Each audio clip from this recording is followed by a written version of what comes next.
ሰላም ጤና ይስጥልኝ። የተወደዳችሁና የተከበራችሁ ዛሬ ስንታየው የተሰኘ አጭር ልቦለድ ይዤላችሁ ስቀርብ በታላቅ ደስታ ነው።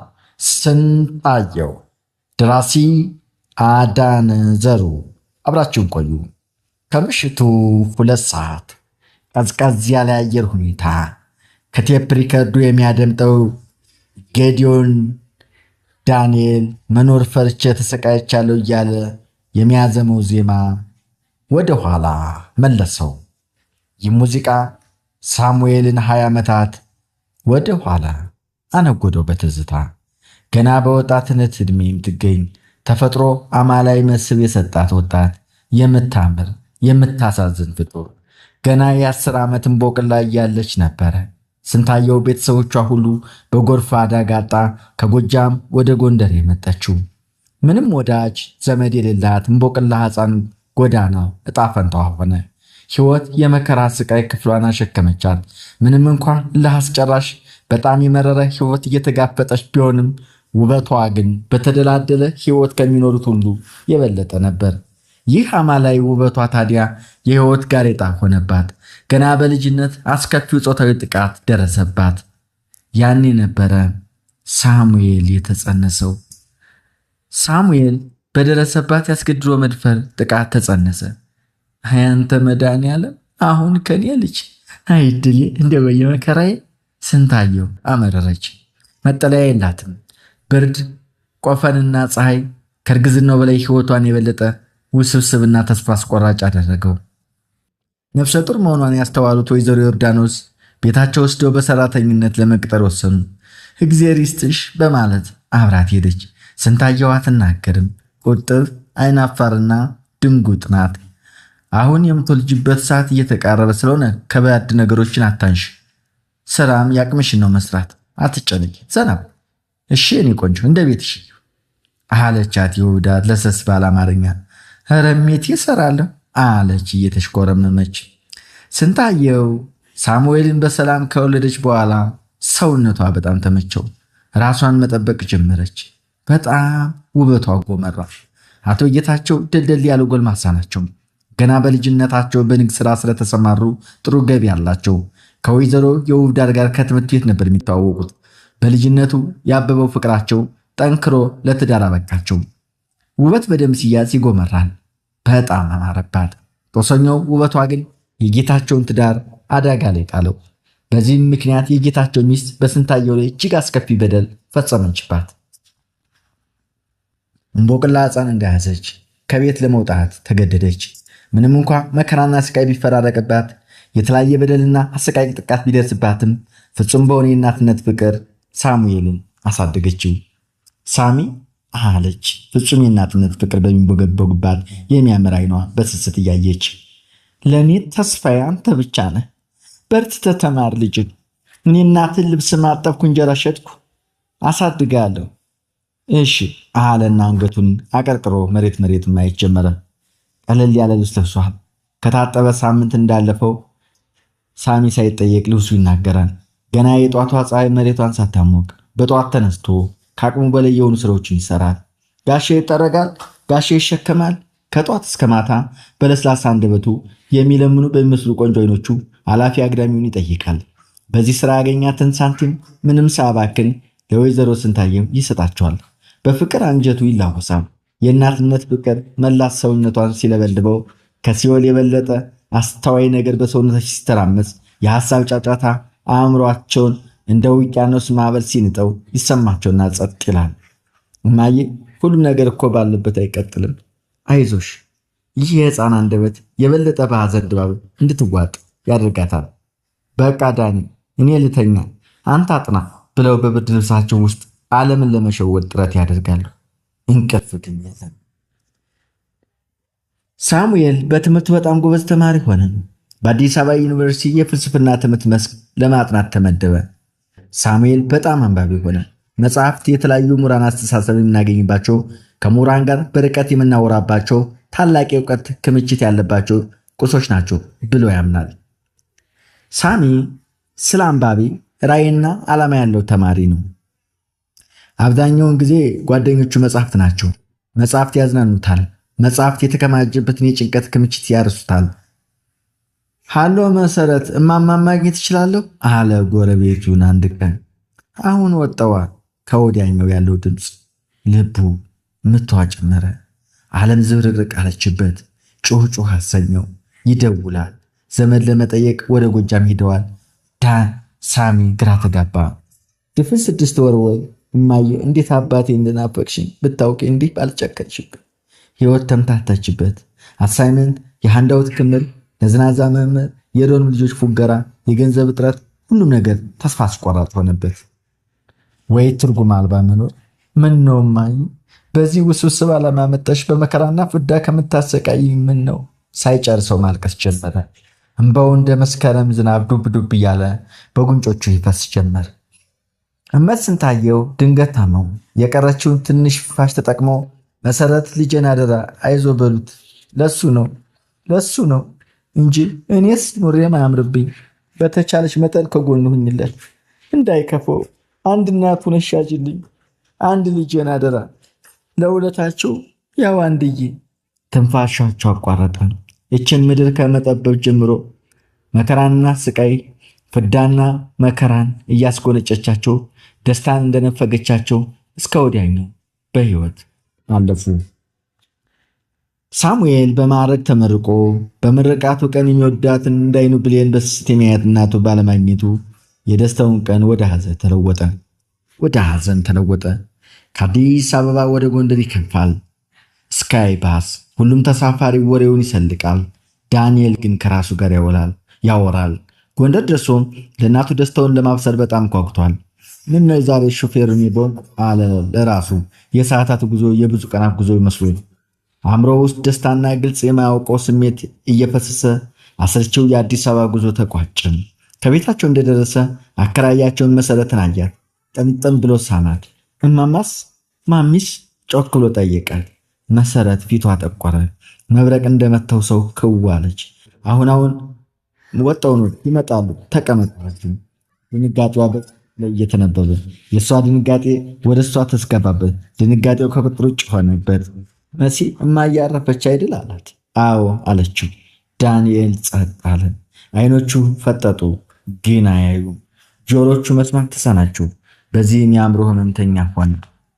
ኤልያስ ቆጣ ያለው ፀጉሩን በማበጠሪያ አሳድጎ ስለሚያበጥረው አርበኛ ይመስላል። መካከለኛ ቁመት ያለው ሲሆን ወንዳ ወንድነቱ አስፈሪ ግርማ ሞገስ ያለው ሰው ቢያስመስለው እጅግ ርኅሩህ ነው። አዲስ አበባ ዩኒቨርሲቲ ተማሪ ያሉ የነበረው ፍቅራቸው ቀጥሎ ዛሬ ባለትዳር ሆነዋል ከፍሬ ህይወት ጋር። ጎንደር በአንድ መስሪያ ቤት ውስጥ ተቀጥረው እየሰሩ ነው። ፀሐይዋ በምዕራብ በኩል ባለው ቤቷ ለመግባት ጨረሯን እየፈነጠቀች ነው። አየሩ ቀዝቀዝ ብሎ ብሩህ ነው። ፍሬህይወትና ሳሙኤል ንፋስ ለመቀበል ወደ ፋሲል ግንብ እጅ ለእጅ ተያይዘው ወክ ይበላሉ። በዚያው በፋሲል ግንብ አሰራር እየተደነቁ ይመስል ፍዝዝ ብለዋል። ድንገት ግን አንድ ድምፅ ከገቡበት የህይወት ሰመመን ቀሰቀሳቸው።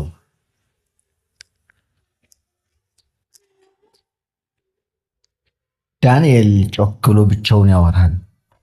ለድሆች ድሃ መሆን ተጠያቂዎች ሀብታሞች ናቸው። አዎ ሀብታሞች ናቸው። ምድር ያላትን ሁሉ ለሁሉ ለማሳሰለች ፀሐይም ያለምንም ማዳላት ብርሃኗን ሙቀቷን ትለግሳለች። በአጠቃላይ ተፈጥሮ ይሄ ለሀብታም ነው ይሄ ለዕዳ ነው እያለች ከፋፍላ አልሰጠች። እኔ ክፉዎች ግን ሀብታሞች የድሆችን ሀብት ይበዘብዛሉ። እነዚህ ስግብግቦች ሀብታቸውን ብቻ ድሆችን ራሳቸው በባርነት ማዋልና መጠቀም ጀመሩ እያለ ሲለፈልፍ ጆሮ የምነው እየሰማ ያለው ፍሬ ጠየቀ ኤልያስ። እንዴ አይኔ ነው ወይስ እሱ ራሱ ትክ ብሎ እያያት እብድ ማየት ብርቅ ነው እንዲህ አለች ኮስተር ብላ። ኤልያስ ስርዓት ፍሬ ተሳስተሻል። ዳንኤል ወይም ሳሙኤል እብድ አይደለም። ኦባት እንዴ ሁለት ስም ነው እንዴ ያለው? አዎ ሳሙኤልም ዳንኤልም ነው የምንለው። ይገርምሻል። እሱ የራሱ የሆነ ልዩ የሆነ ታሪክ አለው። ብቻ ተይው። እንዴ ልጁ እሱም ጤና አጣ እንዴ?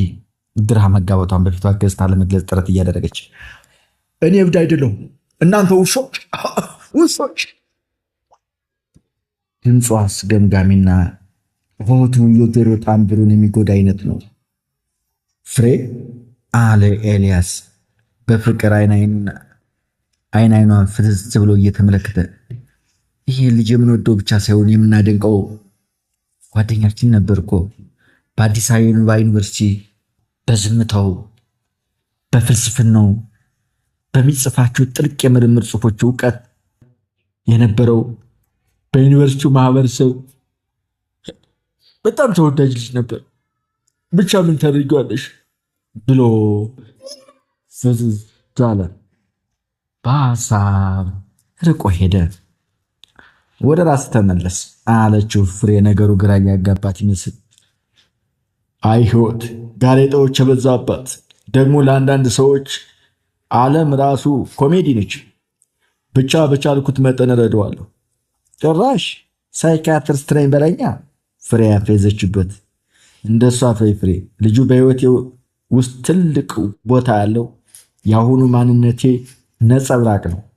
አልገባኝም አለችው ኮስተር ብላ። አዲስ አበባ ዩኒቨርሲቲ የአንድ የትምህርት መስክ ተማሪዎች ነበር። ታዲያ አንዳንድ ጊዜ ዳኒ ወይም ሳሚ በወቅቱ በግቢው ተሰሚነት ተቀባይነት ያለውና ተጽዕኖ ፈጣሪ ነበር። አንድ ቀን ከሆነ የሎጂክ ኮርስ መምህራችን ጋር አለመግባባት ፈጥሬ በዲስፕሊን ከዩኒቨርሲቲ ልባረር ነበር አለና ኤልያስ በትዝታ ወደ ኋላ ተጓዘ። በሐሳብ ማዕበል ተናወጠ። ቀጥል አለችው በፊቷ እየተንቀሳቀሰች የጓጎች በሚመስል አተያይ እያየችው። ታዲያ ዳኒና መምህሩ ጥሩ ግንኙነት ስለነበራቸው ለምኖልኝ ከመባረር አዳነኝ። በሕይወቴ ቦታ ያለው ሰው ነው። በነገራችን ላይ መምህራችን የነበሩት ዶክተር መሳፍንት ዳንኤልን እንደ ተማሪያቸው ሳይሆን እንደ ጓደኛ ነበር የሚያዩት አለና እምባው ሎርድ እያለ ሲያስቸግረው የተመለከተች ፍሬ እንዴ ኤልያስ አይደብርም? በላት አስጣላኝ፣ ወንድ ልጅ ሲያለቅስ አያምርበትም አለችው። ዳኒ ሳሚ ጮክ ብሎ ተጣራ። ዳንኤልም ልክ እናቱ እንደተለየችው ሕፃን እየዘለለ መጥቶ ተጠመጠመበት። እቺ የምታስጠላ ሴት እናትህ እህት ወይስ ሚስት ናት? ጠየቀው። በፍጥነት ስለሚናገር ትንፋሹ ቁርጥ ቁርጥ ይላል። እኔን አወከኝ? በስስትና ሐዘን በሰበረው አንደበት ጠየቀው። አዎ እንዴት ረሳለሁ፣ 6 ኪሎ አለና ጸጥ አለ። ቆይ ዳኒ ለምን ከኔ ቤት አብረን አንሄድም? ቤት ሰራሽ እንዴ? ብር ከየት አመጣሽ? በቤትሽ ሆነሽ እንዴ አንቺም ሌባ ሆንሽ? የድሆችን ሀብት መበዝበዝ ጀመርሽ? አይፈረድብሽም። ከማን የተማርሽው? እሺ እንሂድ፣ ከዚህ ብርድ ነው። ከቤት ከሄድን በኋላ ስለ ካምፓስ በትዝታ ተመልሰን እንጫወታለን። ፍሬዎት በጣም ፈርታለች። የባሏን ሀሳብ ለመጠበቅ እንጂ ደስ እንዳልተሰኘች ፊቷ ላይ በጉልህ ይነበባል። እሺ እሄዳለሁ አለ ዳንኤል።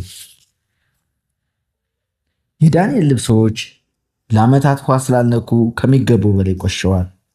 ቆዳው ፀሐይና ቁር የሚፈራረቅበት በጣም ጠቁሯል። ከሰውነት ተራወጧል። ከቤት እንደደረሱ ምንም እንኳ ሻወር ለመውሰድ ፈቃደኛ ባይሆንም ልህ አስጨራሽ ትግል ከተደረገ በኋላ በሞቀ ውሃና ሳሙና ሰውነቱና ልብሶቹን አጠቡለት። በማግስቱ ገበያ በመሄድ አዳዲስ ልብሶች ተገዛለት። ጥቅርሻ መስሎ የነበረው ፊቱ በመጠኑም ቢሆን ፈካ አለ። ዳንኤል ነገ ሆስፒታል እንሄዳለን። እሺ ምንድን ነው የሚያምን? በሽተኛ ነኝ እንዴ? አዎ ጥቂት ወባ ነበረችብኝ። እሷን መታየት እፈልጋለሁ። አንተም ጠቅላላ ምርመራ ብታደርግ አሪፍ ይመስለኛል አለና ወደ አማኑኤል ሆስፒታል አዲስ አበባ በጠዋት አውቶቡስ ተሳፍረው ሄዱ። ዳንኤል ይህ ምንድን ነው? ስርዓት ዶክተር፣ እንዴት ብትዳፈረኝ ነው የአንደኛ ክፍል ጥያቄ የምትጠይቀኝ? እኔ እኮ በፍልስፍና 3.99 ይዤ በከፍተኛ ማድረግ የተመረቁ ሰው ነኝ። አንተ ዶክተር ሳይሆን ዶር ነህ። እውነቴን ነው ደግሞ እኔ እብድ አይደለሁም። ምናልባት በእብድ ዓይን አይተኝ ይሆናል። አዎ እኔ እብድ አይደለሁም። ሰዎች እብድ የሚል ራሱ ያበደ ነው። ለነገሩ ህዝባችን ሁሉ ካበደ ሰነባብቷል። እንዴት አያብድ? ኑሮ ባናቱ ተከማችቶበት እርስ በርሱ እየተራረደ እየተቦቃቀሰ እየተመጣላ አይደል እንዴ? ታዲያ ማነው እብዱ? ማነው ጤናኝ? ዶክተሩ ትዝዝ ብሎ ካየው በኋላ ይኸውልህ ዳንኤል፣ አንተ እብድ አይደለህም፣ ግን በስራ ብዛት አእምሮ ስለደከመ ጥቂት ረፍት ማድረግ አለብን አለና የተወሰኑ ኪኒኖች ሰጠው። በተከታታይ የስነ ልቦና እርዳታ ከተደረገለት በኋላ ወደ ጎንደር ተመልሶ ባታ ጸበል መጸበል ጀመረ። ወይ ጊዜ እንዴት ይሮጣል! ያ ሁሉ እኮ አለፈ። አይ ኤልያስ ፍጹም ሰው ነው። ይሄን ያኔ ባያሳክመኝ፣ ጸበል ባያስጠምቀኝ፣ እንዲህ ተምሬ ለዚህ ባልበቃው ነበር፣ ታማሚ የቀር ነበር አለና ኤልያስን ለመጠየቅ ወደ ቤታቸው ሄደ።